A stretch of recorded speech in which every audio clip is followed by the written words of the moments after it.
Assalamualaikum warahmatullahi wabarakatuh. Hello everyone, let me introduce myself. My name is Reza Sifarimansa from Management Class 23B and with NPM 2341124, and in here I will explain about market and marketing aspect. Oke, pasar dan pemasaran, kunci keberhasilan bisnis Anda. Pemahaman pasar dan strategi pemasaran yang tepat adalah fondasi kesuksesan bisnis. Analisis pasar mendorong pertumbuhan dan keunggulan kompetitif secara signifikan. Analisis pasar memahami lanskap kompetitif. Ukuran pasar, evaluasi skala dan potensi pasar target untuk strategi yang tepat. Analisis pastel, politik, ekonomi, sosial, teknologi, lingkungan, dan hukum. Contoh e-commerce Indonesia, pertumbuhan tahunan mencapai 20% pada 2023, peluang besar bagi bisnis digital. Segmentasi pasar, menargetkan pelanggan yang tepat. Jenis segmentasi itu ada demografi, geografis, psikografis, dan perilaku. Contoh segmentasi, kopi premium untuk pecinta rasa, kopi praktis untuk pelanggan sibuk. ROI pemasaran meningkat hingga 30% dengan segmentasi yang tepat. Target pasar, fokus pada pelanggan ideal.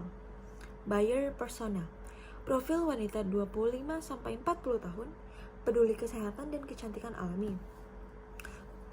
Kedua ada ukuran pasar, analisis potensi pendapatan dan volume pelanggan potensial. Yang ketiga, potensi pasar, memaksimalkan sumber daya dengan fokus pada segmen tertarget. Positioning, menciptakan perspektif yang unik. Perbedaan merek, membedakan produk dan pesaing melalui nilai dan kualitas unik. Nilai unik, desain modern dikombinasikan dengan kualitas tinggi untuk kesan premium. Contoh positioning, sepatu lokal diposisikan sebagai produk berkualitas dengan gaya kekinian. Strategi pemasaran, mencapai target pasar.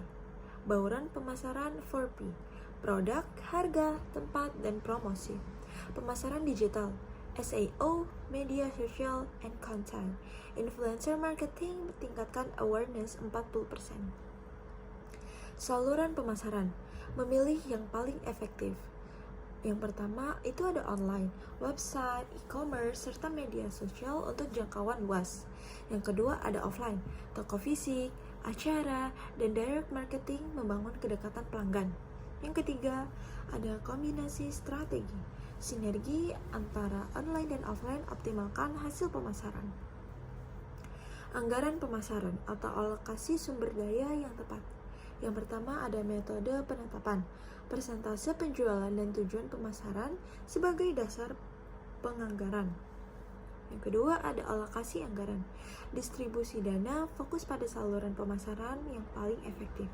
Yang ketiga contoh investasi, 10% pendapatan dialokasikan untuk pemasaran digital yang agresif.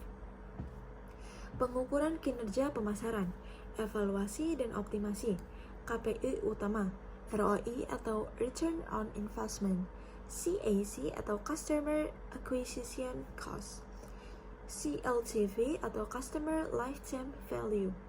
Analisis data, Google Analytics membantu evaluasi kinerja website dan kampanye, memperbaiki strategi berdasarkan insight data real time. Kesimpulannya, membangun merek yang kuat dan berkelanjutan, adaptasi pasar, siap menghadapi perubahan cepat di pasar yang dinamis. Kepuasan pelanggan, fokus utama untuk menjaga loyalitas dan reputasi positif.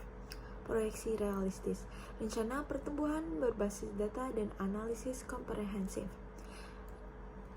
Lalu ada persentase penjualan dan tujuan pemasaran sebagai dasar penganggaran.